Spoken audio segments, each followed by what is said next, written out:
আসসালামু আলাইকুম।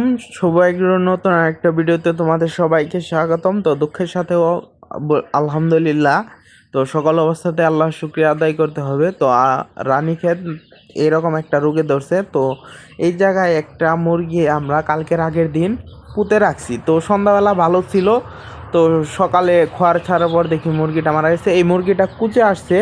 তো 1 মাস আগে কোয়েল পাখির বাচ্চা ফুটাইছিলাম, মুরগিটা অনেক ভালো ছিল। 1 মাস আগে বাচ্চা ফোটানোর পরে তো আবারও 8টা ডিম পাড়ার পরে কুচে আসছিল। তো মুরগিটা সকাল দেখি মারা গেছে।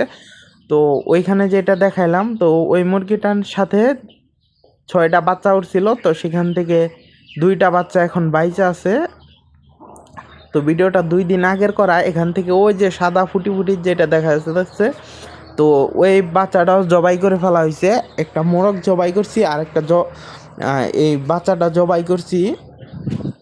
তো 2টা বড় বড় মুরগি মারা গেছে। তো একটা কালা মুরগি আছে বর্তমানে বাসায়, আর ওই ছোট ছোট 2টা বাচ্চা আছে। তো খামার মোটামুটি অনেক খারাপই যাচ্ছে। তো এখানে যদি বলি, তো খারাপ যাওয়ার কারণ ঠিক মতো বুঝতে পারতাছি না, কারণ দেশি মুরগিগুলার মধ্যে এরকম হইতেছে। তো দেশি মুরগিগুলার কথা বাদই দিলাম। বাইরে মূলত 6 থেকে 7টার মতো মুরগি আসছিল বাচ্চা সহ আর কি।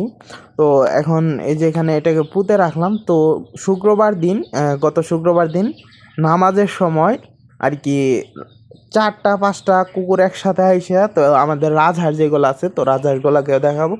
ওই রাজহাঁস ওইখান থেকে একটা রাজহাঁসকে আপনার কুকুরে কামড় দিয়ে পিঠে দুইটা দাঁতের দাগ আর কি বসায় দেয়। তো আমরা তৎক্ষণাৎ আইসা পড়ছিলাম। তো আমাদের বাড়ি আর মসজিদের দূরত্ব আপনার আর কি দেখা যায় একদম কাছাকাছি।